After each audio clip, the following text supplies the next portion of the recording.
الحمد لله نحمده ونستعينه ونستغفره ونؤمن به ونتوكل عليه ونعوذ بالله من شرور أنفسنا ومن سيئات أعمالنا من يهد الله فلا مضل له ومن يضلل فلا هادي له أشهد أن لا إله إلا الله وحده لا شريك له وأشهد أن سيدنا ونبينا ومولانا محمدا عبده ورسوله أرسله ربه بالحق بشيرا ونذيرا وداعيا إلى الله بإذنه وسراجا منيرا صلى الله تعالى عليه وعلى آله وصحبه وبارك وسلم تسليما كثيرا أما بعد فأعوذ بالله من الشيطان الرجيم بسم الله الرحمن الرحيم إنا نحن نحيي الموتى ونكتب ما قدموا وآثارهم وكل شيء أحصيناه في إمام مبين وقال النبي صلى الله عليه وسلم أعذر الله إلى امرئ أخر أجله حتى بلغه 60 سنة أو كما قال صلى الله عليه وسلم அன்பிற்கினிய அல்லாஹ்வின் நல்லடியார்களே, ஒரு நாள் ஆரம்பிக்கிறது, முடிகிறது, ஒரு வாரம் வருகிறது, முடிந்து விடுகிறது, ஒரு ஆண்டு துவங்குகிறது, அதுவும் முடிவடைகிறது. இப்படியாக எத்தனையோ காலங்கள் நம் வாழ்விலே கடந்து விட்டன. நம்மில் பலர் 50 தாண்டியவர்கள், 60 வயதை தாண்டியவர்கள் என்று பல பேர் இருக்கிறோம். நம்முடைய ஆயுட்காலங்கள் இப்படியே செல்வது குறித்து நாம் யாருமே அக்கறைப்படுவது, அதை குறித்து கவலைப்படுவது கிடையாது. 60 வயதாகிவிட்டால் அதற்கு பிறகு ஒரு மனிதன் செய்கின்ற குற்றங்கள், பாவங்களுக்கு அல்லாஹ் அவன் சொல்லுகிற காரணங்களை, சாக்கு போக்குகளை ஏற்பது கிடையாது. இப்போ சிலர் சின்ன வயசுல மௌத்தாகிறாங்க, அவங்க செய்கிற பாவங்களை கூட அல்லாஹ் கண்டுக்காம விட்டுருவான். வாலிபத்தில் சரி, எல்லாருக்குமே உணர்வுகள், ஆசைகள் அதிகமாக இருக்கிற ஒரு பருவம், அந்த நேரத்தில் கூட அல்லாஹ் விட்டு பிடிப்பான். ஹதீஸுடைய கருத்து இது. சஹீஹ் புகாரிலே வருது. பெருமானார் ஸல்லல்லாஹு அலைஹி வஸல்லம் சொன்னாங்க, அஅதர் அல்லாஹு இலம்ரிஇன் அஹர அஜலஹு இலா 60 சனா. ஒரு அடியானுக்கு 60 வயது ஆகிவிட்டால் அதற்கு பிறகு அவன் செய்கிற பாவங்களுக்கான சாக்கு போக்கை அல்லாஹ் ஏற்பது கிடையாது. 60 வயசு தான் ஒரு அதுதான் முடிஞ்சு. 60க்கும் 70க்கும் இடைப்பட்ட வயசு தான் இந்த உம்மத்துடைய வயது. இமாம் ஹசன் பஸ்ரி ரஹ்மத்துல்லாஹி அலைஹி இடத்துல ஒரு மனிதர் வந்தார். அல்லாஹ்வுடைய நல்லடியார்களுக்கு ஒருவரை பார்த்தாலே தெரியும் இவர் எப்படி வாழ்க்கை வாழ்ந்து கொண்டிருக்கிறார் என்று. இமாம் ஹசன் பஸ்ரி அவர்களுக்கு தெரிந்தது, இம்மனிதர் அலட்சியமாக இருக்கிறார், அல்லாஹ்வுடைய விஷயத்தில் கவனக்குறைவாக இருக்கிறாருன்னு தெரிந்து அவரிடத்துல கேட்டாங்க, வயசு என்னப்பான்னு சொல்லி. 60 வயசு அப்படின்னாரு. இப்போ சொன்னாங்க, அப்படியானால் நீ ஊருக்கு செல்ல வேண்டிய பாதைக்கு வந்து விட்டாய் அப்படின்னா. ஊருக்கு செல்கிற பாதைக்கு வந்துட்டேன்னு சொன்னாங்க. சொல்லிவிட்டு சொன்னாங்க, நான் சொல்வது புரிகிறதா? பெருமானார் ஸல்லல்லாஹு அலைஹி வஸல்லம் சொன்னாங்க, அமாரு உம்மதி மா பைன 60 இலா 70. என்னுடைய உம்மத்தினருடைய வயது 60க்கும் 70க்கும் இடையில தான். மறுமைங்கிற இல்லத்திற்கான பாதைக்கு நீ வந்துட்டு 60 வயசு ஆயிடுச்சு இல்லையா, இனி மௌத்து எப்பயும் வரலாம் அப்படின்னு சொன்னது. உடனே அவர் சொன்னார், இன்னா லில்லாஹி வ இன்னா இலைஹி ராஜிஊன் அப்படின்னாரு. இமாம் ஹசன் பஸ்ரி சொன்னாங்க, நீ சொன்னாயே இதற்கான பொருள் என்னவென்று தெரியுமான்னு கேட்டாங்க. நம்முடைய முன்னோர்கள் சாதாரண திக்ரிலிருந்து எல்லா விஷயத்தையும் அதனுடைய கருத்தை உணர்ந்து சொல்வதை விரும்புவாங்க. நாம எத்தனை விஷயங்களுக்கு உடனே சுப்ஹானல்லாஹ்ங்கிறோம், என்ன பொருளில் சொல்கிறோம் அப்படிங்கிறத உணர்ந்து நாம் சொல்கிறோமா என்பதையும் கவனிக்கணும். இப்போ ஹசன் பஸ்ரி ரஹ்மத்துல்லாஹி அலைஹி விடல்ல அவர, இன்னால் இல்லான்னு சொல்றியப்பா, இந்த இன்னால் இல்லாவுக்கு அர்த்தம் தெரியுமா என்று கேட்டுவிட்டு பிறகு சொன்னாங்க, இன்னா என்று நீ சொல்லும் போதே, இன்னால் இல்லா என்று சொல்லும் போதே நான் அல்லாஹ்வுடைய அடிமை என்று சொல்லுகிறாய். நான் அல்லாஹ்வுடைய அடிமை என்ற அர்த்தம் இன்னால் இல்லா. இன்னா இலைஹி ராஜிஊனுக்கு அர்த்தம் எல்லாரும் அல்லாஹுக்கு முன்னால் நிறுத்தப்பட இருக்கிறோம். இதற்கான அர்த்தம் அதான். நம்ம எல்லாம் அல்லாஹ்வுடைய அடிமை, அவனுக்கு முன்னால் நிறுத்தப்படவிருக்கிறோம். எப்போ அடிமை என்ற எண்ணமும் நிறுத்தப்படவிருக்கிறோம் என்ற எண்ணமும் வந்து விடுகிறதோ, அப்படியானால் நிறுத்தப்பட்டால் அவன் கேள்வி கேட்பான். கண்டிப்பாக கேள்வி உண்டு, அல்லாஹ்விடத்தில் விசாரணை இருக்குது. நீ என்ன பதிலை தயார் செய்து வைத்திருக்கிறாய்? அல்லாஹ்வுக்கு முன்னால் நிறுத்தப்படுகிற போது உன்னுடைய பதில் என்ன என்றாவது நீ யோசித்து பார்த்தாயான்னு கேட்டான். அவர் ரொம்ப கைசேதப்பட்டு, இமாம் அவர்களே, வாழ்க்கையில பெரும்பகுதி வீணாகிவிட்டது, இனி நான் என்ன செய்யட்டும், மல்ஹீலா, நான் என்ன செய்யட்டும் எனக்கு சொல்லுங்க. அவங்க சொன்னாங்க, ஒன்று வேண்டாம்ப்பா, அஹ்சின் மா பகி யுக்ஃபர் லக மா மதா. உன்னுடைய ஆயுளை நீ எவ்வளவு காலம் இருக்குதுன்னு தெரியாது. உன்னுடைய ஆயுளின் எஞ்சிய காலத்தை நல்லறங்களால் அழகுபடுத்து. கடந்த காலத்தில் நீ செஞ்சதை எல்லாம் எல்லாம் மன்னிச்சுவான். எஞ்சிய காலத்தில் சரியாக செயல்படு. உன்னுடைய கடந்த காலத்தினுடைய தவறுகளை அல்லாஹ் மன்னிப்பான் என்று ஒரே வரியில சொன்னான். அருமையானவர்களே, இப்படித்தான் நம்முடைய காலங்களுடைய எதிர்காலங்களை பற்றி நமக்கு கவலை வேண்டும். நம்முடைய வாழ்க்கையில எவ்வளோ நாள் இருக்குது தெரியாது. கடந்த காலம் முடிந்து விட்டது. எதிர்காலத்தினுடைய அமல்கள் சிறப்பாக இருந்தால் கடந்த காலத்தினுடைய எல்லா தவறுகளை அல்லாஹ் மன்னிக்கிறான். அதனால வாழ்க்கையில காலங்கள் வருஷங்கள் போய்கிட்டே இருக்கு. அது எந்த வருடமோ ஏதோ ஒரு புத்தாண்டு அடுத்த வருஷமும் ஆரம்பித்து விட்டது. ஆக இப்படி காலங்கள் போகிறது. நம்முடைய ஆயுளை பற்றிய அக்கறை நமக்கு இல்லை. நமக்கு மேல் ஒரு கண்காணிப்பாளன் இருந்து கொண்டே இருக்கிறான், அல்லாஹ் இல்லையா? அக்ரபு இலைஹி மின் ஹப்லில் வரீத். உங்களுடைய நாடி நரம்பை விட அவன் உங்களுக்கு அருகில் இருக்கிறான். நம்முடைய நாடி நரம்பை விட நமக்கு பக்கத்தில் இருக்கிறான். ஹஜ்ரத் இமாம் ஜுனைதுல் பக்தாதி ரஹிமஹுல்லா அவர்களிடத்தில் ஒருவர் கேட்டார், அந்நிய பெண்களை பார்க்காம இருக்க முடியல, அந்நிய பெண்களை பார்க்காம இருக்க முடியல, இந்த பார்வையை தாழ்த்துவதற்கு ஒரு வழி சொல்லுங்களேன்னு சொன்னாங்க. அவங்க சொன்னாங்க, ஹஜ்ரத் இமாம் ஜுனைத் ரஹமத்துல்லா அலை சொன்னாங்க, நீ எந்த பெண்ணை பார்க்கும் போதும் உனக்கு இந்த அறிவு வேண்டும், இந்த பெண்ணை நோக்கி என்னுடைய பார்வை சென்றடைவதற்கு முன் அல்லாஹ்வுடைய பார்வை என் மீது விழுந்து விடுகிறது. இந்த பெண்ணை நீ பார்க்கறதுக்குள்ள அல்லாஹ் உன்னை பார்த்துறான். இந்த எண்ணம் உனக்கு வந்து விடுமானால் இந்த தவறான பார்வையிலிருந்து உன் கண்ணை பாதுகாக்க முடியும் சொன்னாங்க. அல்லாஹ்வுடைய நல்லடியார்கள் எப்போதுமே கற்றுக் கொடுத்த உணர்வு என்ன? ரகாபத், அல்லாஹ் கண்காணிப்பு. அல்லாஹ்வுடைய கண்காணிப்பு இருக்குது. முராக்கபா என்பது என்ன? அல்லாஹ் கண்காணிக்கிறான் என்கிற உணர்வுக்கு பேர் தான் முராக்கபா. அது வருவதற்காக சில தரீகாவுடைய பெரியார்கள் முராக்கபா என்பது சில அமலாக ஒரு வடிவத்தில் சொல்லிக் கொடுப்பாங்க. அசல்ல எல்லா நேரமும் அல்லாஹ் கண்காணிக்கிறான் என்கிற உணர்வுக்கு பெயர் தான் முராக்கபா. மனிதன் பிறருடைய பார்வைகளை பயப்படுறான் இல்லையா? ஒரு அரசாங்கம் நம்மளை கவனிக்குதுன்னு சொன்னா நம்ம எச்சரிக்கையா இருக்கிறோம். உளவுத்துறை நம்மை கண்காணிக்கிறது என்று தெரிந்தால் நம்ம எச்சரிக்கையா இருக்கிறோம். நம்ம போனை யாரோ ஒட்டு கேட்குறாங்க அப்படின்னு தெரிஞ்சா நம்ம கவனமா பேசுறோம். இல்லை, என்னுடைய போன் ஒட்டு கேட்கப்படுது, அது பதிவு செய்யப்படுது என்று அரசாங்கம் நிர்ணயித்த மனிதர்கள், உளவுத்துறை, இவர்கள் எல்லாரையும் கண்டு மனுஷன் பயப்படுறான். ஆனால் அல்லாஹ்வால் நியமிக்கப்பட்ட அந்த உளவுத்துறையை கண்டு பயப்படுறதில்லை. அல்லாஹ்வும் உளவுத்துறை வச்சிருக்கிறான். மா யல்ஃபிது மின் கௌலின் இல்லா லதைஹி ரகீபுன் அதீத் இது யதலக்கல் முதலக்கியானி அனில் யமீனி வ அனிஷ் ஷிமாலி கஈத். உங்களுடைய வலப்பக்கத்திலும் இடது பக்கத்திலும் குறிப்பெடுக்கிற வானவர்கள் இருக்கிறார்கள்.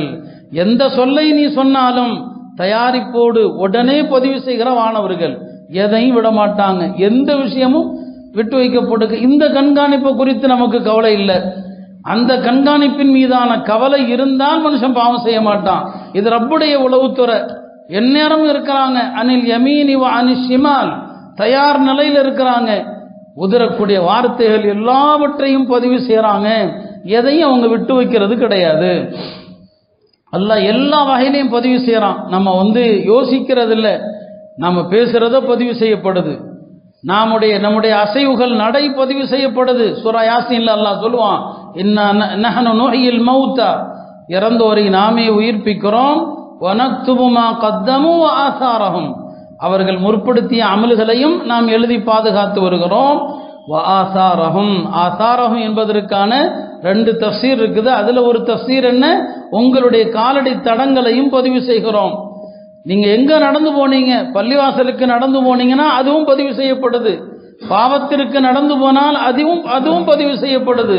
எனவேதான் நம்முடைய முன்னோர்கள் சொன்னாங்க, அல்லாஹ் மனிதனுடைய செயல்கள்ல கண்டுகொள்ளாம விடணும்னு ஒன்று இருந்திருந்தா, கண்டுக்காம விடுறதா இருந்திருந்தா, நம்ம நடந்த காலடி தளத்தை அல்லாஹ் கண்டுக்காம விட்டுருக்கலாம், அது காத்துல மறைஞ்சு போயிடும். இந்த காலடி தடத்தை கூட அல்லாஹ் பதிவு செய்யறான். எங்க போனீங்க, இந்த காலடி தடம் பதிவு செய்யப்படுது. இதை பதிவு செய்யறான்னு சொன்னா அல்லாஹ் மற்ற விஷயத்தை விட்டு வைப்பானா என்ன?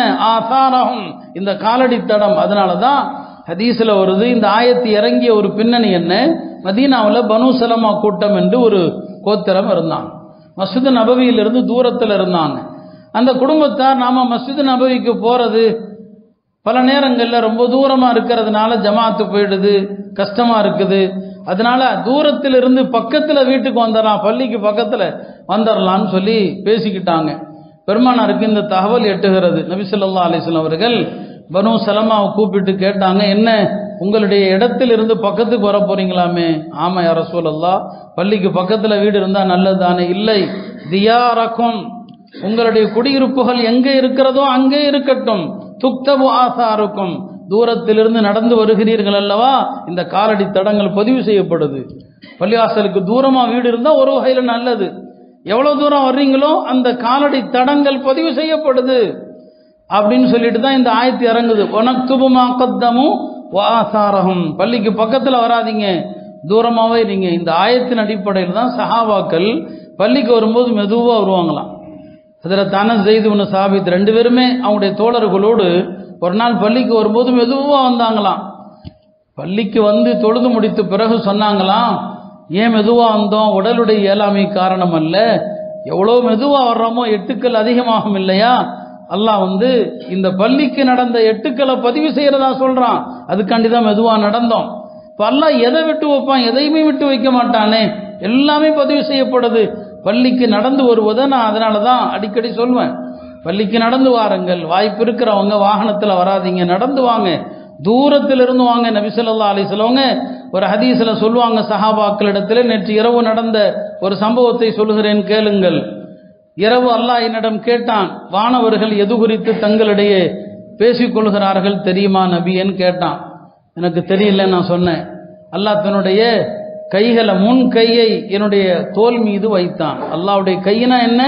நம்ம அது குறித்து ஆராய்ச்சியில போகக்கூடாது, நம்பணும், அவ்வளவுதான். அது எப்படி நமக்கு இருக்கிற மாதிரின்னு சொன்னா காபிரா போயிடுவான்.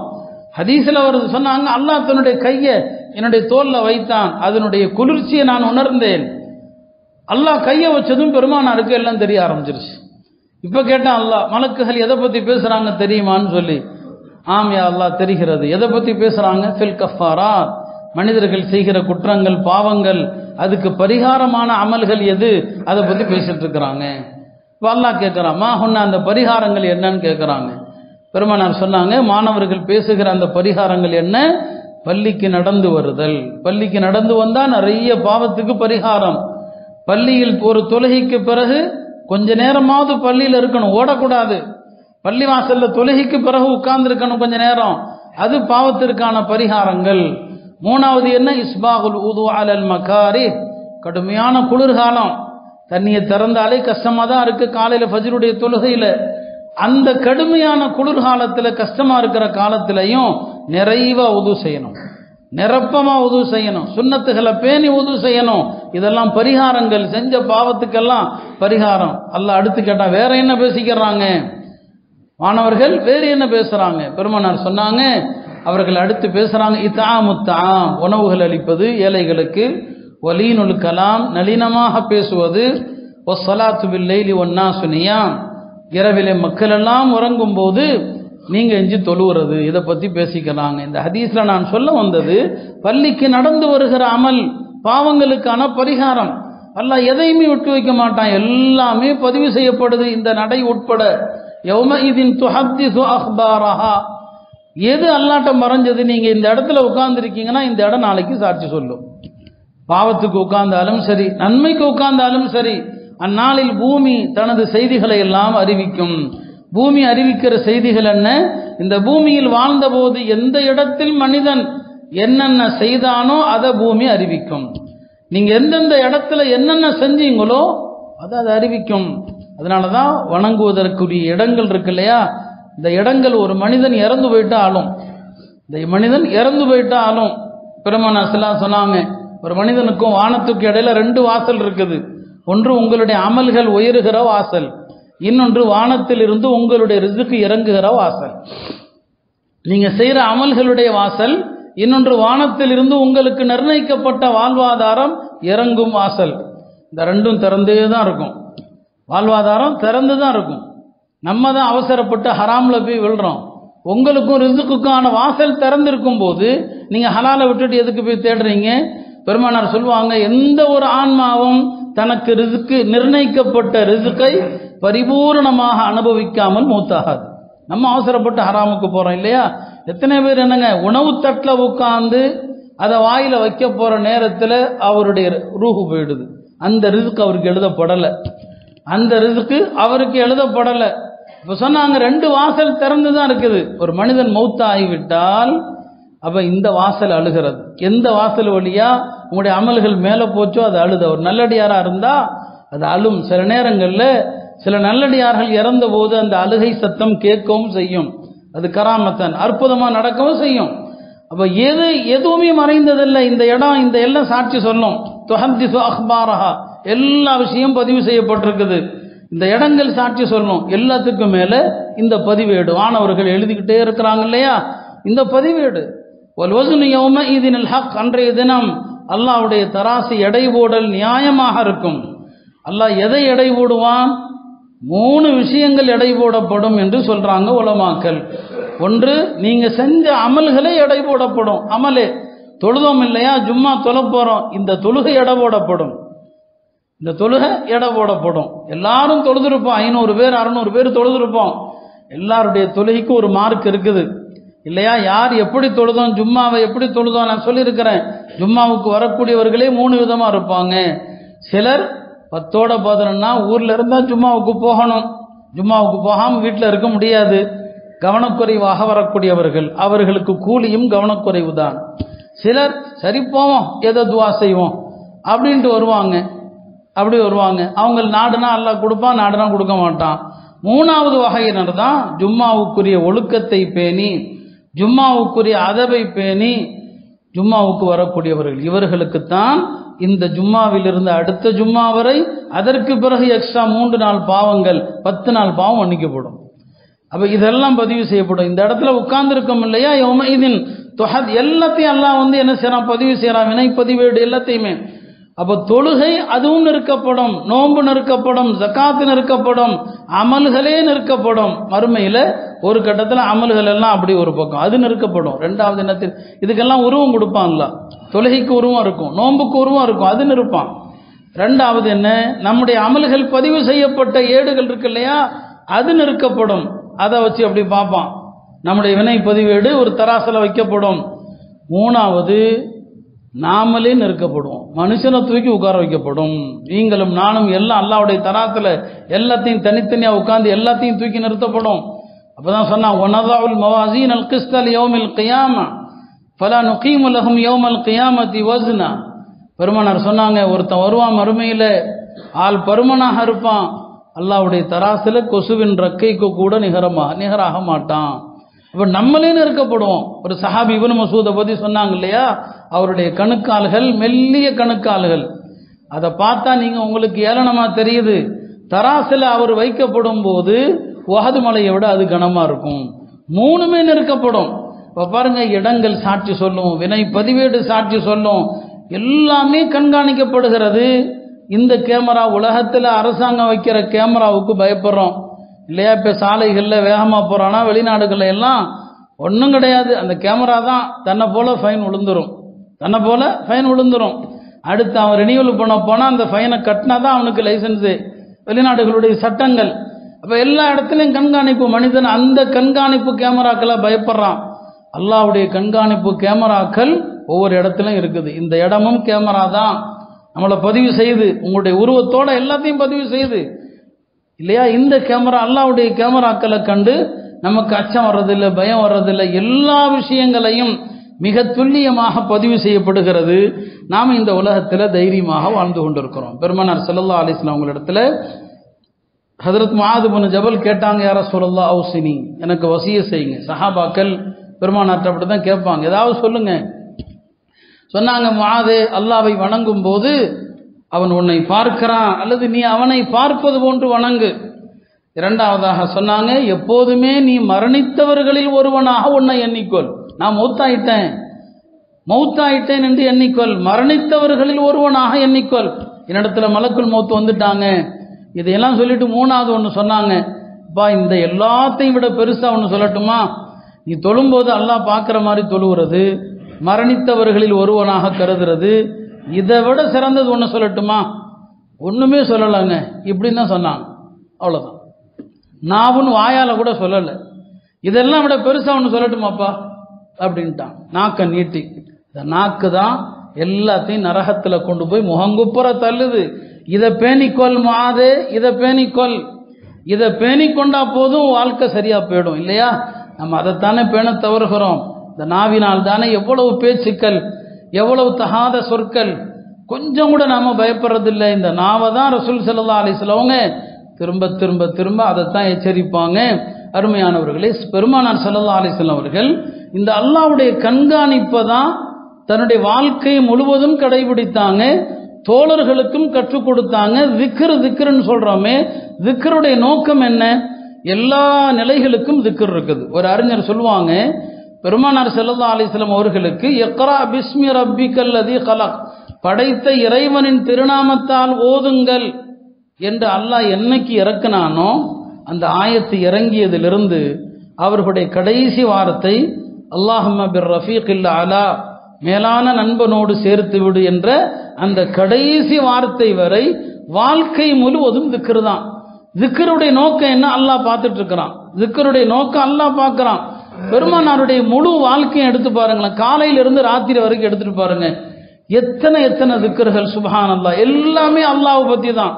காலையில எஞ்சதும் எத்தனை வகையான திக்ருகள். ஒரு ஹதீஸ்ல வருது, பெருமானார் காலையில எஞ்சதும் சொல்லுவாங்க, அஸ்பஹ்னா அலா ஃபித்ரத்தில் இஸ்லாம், காலை பொழுதை அடைந்தோம், அலா ஃபித்ரத்தில் இஸ்லாம், இஸ்லாம் என்கிற இந்த மார்க்கத்தின் மீது, வஅலா கலிமத்தில் இஹ்லாஸ், ஏகத்துவ கலிமாவின் மீது, வஅலா தீனி நபியினா முஹம்மத் ஸல்லல்லாஹு அலைஹி வஸல்லம், எங்கள் நபியின் மார்க்கத்தின் மீது, வஅலா மில்லத்தி அபீனா இப்ராஹீம, எங்களுடைய தந்தையான இப்ராஹிம் அலைஹிஸ்ஸலாமுடைய மார்க்கத்தின் மீது, ஹனீஃபன் முஸ்லிமன், அவர் அல்லாஹ்வுக்கு மட்டும் கட்டுப்பட்ட முஸ்லிமாக இருந்தார், வமா கான மினல் முஷ்ரிகீன். காலையில் எஞ்சதுமே உறுதிப்படுத்துறோம், அல்லாஹ்வுடைய தீன்ல தான் நான் இருக்கிறேன், அல்லாஹ்வுடைய மார்க்கத்தில் தான் நான் இருக்கிறேன், அல்லாஹ் பார்த்து கொண்டு தான் இருக்கிறான். எல்லா இடங்களிலும் பெருமானார் ஸல்லல்லாஹு அலைஹி வஸல்லம் அவர்கள் திக்ர் தான். காலையில் எழுந்ததும் எத்தனை வகையான திக்ருகள். இதில் எதையாவது ஒரு சிலதை ஹதீஸில் வந்ததை படிக்கணும். ஹதீஸில் பெருமானார் கற்றுத்தந்த திக்ருகளுக்கு நிகராக எதுவுமே இல்லை. சில பெரியவர்கள் ஷேக்குகள் சொல்லி தந்திருக்கலாம். எல்லாவற்றையும் விட சிறந்தது அல்லாஹ்வுடைய தூதர் சொல்லி தந்தது. ஏன்னா அவங்க மா யன்திகு அனில் ஹவா, மனோ இச்சைப்படி பேசுறதுல எல்லாம் வஹி தான், வானத்திலிருந்து இறங்குறதான். எல்லா நிலைகளிலும் திக்ர். அவங்க அல்லாஹ்வை புகழாத நிமிடங்கள் இல்லை. அல்லாஹ்வை சொன்னங்க, ஒரு சபையில் உட்கார்ந்த சஹாபாக்கள் சொல்லுவாங்க, நாங்கள் எண்ணி பார்ப்போம், பெருமானார் ஸல்லல்லாஹு அலைஹி வஸல்லம் அவங்க எங்கிட்ட பேசிக்கிட்டே இருப்பாங்க, பேசாது இருக்கிற நேரத்தில் நாவுகள் அசையும், சொல்லுவாங்க ரப்பிக்ஃபிர்லி வ துப் அலை, யா அல்லாஹ் என்னை மன்னித்து விடு, என்னுடைய தௌபாவை அங்கீகரித்து விடு. சபையில் உட்கார்ந்துருந்தா கூட சின்ன கேப்பு கிடைக்கட்டும், ரப்பிக்ஃபிர்லி வ துப் அலை. இதுதான் பெருமானார் ஸல்லல்லாஹு அலைஹி வஸல்லம் சதாவும் திக்ர் தான். இந்த திக்ர்கள் என்ன உணர்த்துகிறது? அல்லாஹ் கண்காணிக்கிறான், அல்லாஹ் பார்த்து கொண்டு இருக்கிறான் என்கிற உணர்வை தருவது தானே. அதான் ரசூல் ஸல்லல்லாஹு அலைஹி வஸல்லம் 24 மணி நேரத்தையும் எடுத்தீங்கன்னா எத்தனை எத்தனை வகையான திக்ருகள். அவங்களுக்கு அல்லாஹ்வை புகழ்வது என்றால் மிகவும் பிடித்தமானது. அல்லாஹ்வை அழகிய முறையில் புகழ்வாங்க, ரொம்ப அழகாக அல்லாஹ்வை புகழ்வாங்க. அவங்க புகழ்ந்தது போல வேற யாரும் அல்லாஹ்வை புகழ முடியாது. சஹாபாக்களுக்கு சொல்லி கொடுத்துக்கிட்டே இருப்பாங்க, அல்லாஹும்ம லக்கல் முல்கு குல்லு, அரசாட்சி அனைத்தும் உனக்குத்தான், வலக்கல் ஹம்து குல்லு, உனக்குத்தான் எல்லா புகழும், வ இலைக்க யர்ஜிஉல் அம்ரு குல்லு, எல்லா காரியங்களும் உன்னிடமே திரும்புகிறது, அஸ்அலுக மினல் கைரி குல்லி, எல்லா நலவுகளையும் உன்னிடம் கேட்கிறேன், வ அஊது பிக மின ஷர்ரி குல்லி, எல்லா தீங்கை விட்டும் பாதுகாப்பு தேடுகிறேன். இதில் தௌஹீத் இருக்குது, எல்லாமே அல்லாஹ்வுக்கு தான் என்று ஒப்படைப்பது, சரணடைவது இருக்குது, எல்லாம் வந்துடுது. அவங்களுடைய புகழ்ந்த அந்த வார்த்தைகளை நீங்க சிந்திச்சிங்கன்னு சொன்னா அவ்வளவு அழகான விஷயங்கள் அதில் இருக்குது. எல்லாம் அல்லாஹ் பார்க்கறான், எல்லாம் அவன்கிட்ட தான் போகுது, நானும் அவனிடத்தெல்லாம் செல்லவிருக்கிறேன். இப்படித்தான் நபி ஸல்லல்லாஹு அலைஹி வஸல்லம் அவர்கள் தோழர்களுக்கும் கற்றுக் கொடுத்து தன்னுடைய நொடி பொழுதுகள் எல்லாம் அல்லாஹ் புகழ்வாங்க. அதனால தான் யாராவது அல்லாஹ்வை புகழ்வதை கேட்டால் பெருமானார் நின்று கேட்பாங்க. யாராவது துவா செஞ்சுட்டு இருக்கிறார், அல்லாஹ் புகழ்ந்துட்டு இருக்கிறாரா, நின்று கேட்பாங்க. அது அவங்களுக்கு ரொம்ப பிடிக்கும். தொழுகையில் பின்னால் நடக்கிறதையெல்லாம் அவங்க நம்ம முன்னால் பார்க்குற மாதிரி அவங்க பார்ப்பாங்க. பெருமானாருக்கு தொழுகையில் கொடுக்கப்பட்ட முஅஜிஸா சொன்னாங்க, நான் எனக்கு பின்னால் இருந்தும் உங்களை பார்க்கிறேன்னு சொன்னாங்க. பின்னால் சஹாபாக்கள் என்னென்ன செய்கிறாங்களோ எல்லாம் தெரிஞ்சிடும். தொழுது முடிச்சுட்டு எல்லாத்தையும் கேட்டுருவாங்க, யார் இது செஞ்சது, யார் இதை பண்ணது, எல்லாத்தையும் கேட்பாங்க. சில சஹாபாக்கள் வருவாங்க, தொழுகைக்கு வரும்போது அவர் அறியாமல் அல்லாஹ் புகழ்ந்துருவார். தொழுது முடிச்சதும் கேட்பாங்க, இப்படி யார் புகழ்ந்தது, அல்லாஹ் புகழ்ந்தது யாரு இல்லை, சஜிதா ருக்கூல இருந்து எழுந்திருக்கும் போது ஒரு சஹாபி புகழ்றாங்க, ரப்பனா லக்கல் ஹம்து ஹம்தன் கஸீரன் தய்யிபன் முபாரக்கன் ஃபீ சொன்னாங்க. இந்த புகழை எடுத்து செல்வதற்கு 30க்கும் மேற்பட்ட வானவர்கள் போட்டி போட்டாங்க. இப்போ எதற்காக ரசூல் ஸல்லல்லாஹு அலைஹி வஸல்லம் அவர்கள் இதை கற்றுத்தர்றாங்க? திக்ருகளுடைய நோக்கம் அல்லாஹ் ரகீபா இருக்கிறான், அல்லாஹ் கண்காணிக்கிறான், அல்லாஹ்வுடைய கண்காணிப்பு இருந்து கொண்டே இருக்கிறது. இதுதான் திக்ருகளுடைய நோக்கம். நாம எல்லாவற்றையும் சடங்காக ஆக்கிட்டோம். சடங்கல்ல, எல்லா நிலைகளிலும் திக்ருடைய நோக்கமே அல்லாஹ் பார்க்கறான், அல்லாஹ் பார்க்கறான். இந்த உணர்வு இருந்து விட்டால் மனிதன் பாவம் செய்ய மாட்டான். அந்த அடிப்படையில் தான் அருமையானவர்களே, வருடங்கள் ஓடிக்கொண்டிருக்கிறது. இனி வரக்கூடிய காலங்களும் குழப்பங்களுடைய காலம்தான். நீங்கள் பார்த்திருப்பீர்கள், ஜப்பானில் ஒரு பெரிய நிலநடுக்கம் ஏற்பட்டு மிகப்பெரிய பாதிப்பு என்றெல்லாம் செய்திகளை படிச்சிருப்பீங்க. தொழில்நுட்பத்தில் விஞ்ஞானத்தில் வளர்ந்த நாடு தான். மனுஷனுடைய அறிவு எவ்வளவுதான் அவன் விஞ்ஞானத்தில் தொழில்நுட்பத்தில் முன்னேறினாலும் அவனால் அல்லாஹ்வுடைய ரகசியங்கள் எல்லாவற்றையும் அறியவே முடியாது. அடுத்த நிமிஷம் நடக்க போறதை கணிக்கிற ஆற்றல் உலகத்தில் எந்த சக்திக்கும் இல்லை. வருடத்தின் துவக்கத்தில் பெரிய நிலநடுக்கம் அங்கு ஏற்பட்டதை நம்ம பத்திரிகைகள் வாயிலாக பார்த்தோம். இதெல்லாம் கியாமத்துக்கு முன்னால நடக்கும். பெருமானார் ஸல்லல்லாஹு அலைஹி வஸல்லம் அவர்கள் சொன்ன பெரிய 10 அடையாளங்களில் ஒன்று நிலநடுக்கங்கள் ஏற்படும். பூமிக்குள் புதையுண்டு போறது நடக்கும். கல்மழை பொழியும், கல்மாரி மழை பொழியும், உருமாற்றங்கள் ஏற்படும் என்று அவங்க சொன்ன கடைசி 10 அடையாளங்கள் அதெல்லாம் உலகத்தில் நடக்குது. இதெல்லாம் படிப்பனை நமக்கு. தஜ்ஜாலே வந்துடலாம், அல்லாஹ் பாதுகாக்கணும் அந்த ஃபித்னாவிலிருந்து. ஏன்னா அந்த ஃபித்னா நம்மால தாங்கவே முடியாது. எல்லா நபிமார்களும் பயந்தாங்க, எல்லாருமே கவலைப்பட்டாங்க. அந்த அளவுக்கு மோசமான ஃபித்னா. நபி ஸல்லல்லாஹு அலைஹி வஸல்லம் அவங்க சில நேரங்களில் சஹாபாக்கள்கிட்ட தஜ்ஜாலை பற்றி பேசுவாங்க. சஹாபாக்கள் பயந்து நடுங்கி போயிடுவாங்க. அப்போ பெருமானார் ஆறுதல் சொல்லுவாங்க, நான் இருக்கும்போது வந்தால் உங்களுக்கு கவலை இல்லை, அவனை நான் சமாளிச்சுக்குவேன். எனக்கு பின்னால் வந்தால் ஒவ்வொரு முஸ்லீமும் தஜ்ஜாலோடு போராட வேண்டியது இருக்கும்னு சொன்னாங்க. எனக்கு பின்னால் வந்தால் எல்லாரும் அவன் தான் போராடணும்னு சொன்னாங்க. அந்த அளவுக்கு தஜ்ஜால் வருகிற அந்த காலத்தின் நெருக்கத்தில் இருக்கிறோம். இனியும் நம்மள அமல்களை சீர்திருத்தாம நாம உலகம் இருந்தா ஒரு நிலநடுக்கம் தான், எல்லா கட்டடங்களும் சுக்குநூறா போயிடும், எல்லாமே அழிஞ்சு போயிடும், எல்லாம் பூமிக்குள்ள போயிடும். அதான் நடந்திருக்கு. எல்லாம் நடு ரோட்ல நிக்கிறாங்க. இது யாருக்கும் எப்போதும் ஏற்படலாம். இனி வரக்கூடிய காலங்கள் பெரிய தீ மக்களை விரட்டும்னு சொன்னாங்க. 10 அடையாளங்கள்ல ஒரு நெருப்பு. மக்கள் எங்க போனாலும் அந்த நெருப்பு கூட இருக்கும். ராத்திரி தங்கும் போதும் கூட இருக்கும், காலையில எழுந்தாலும் கூட இருக்கும்.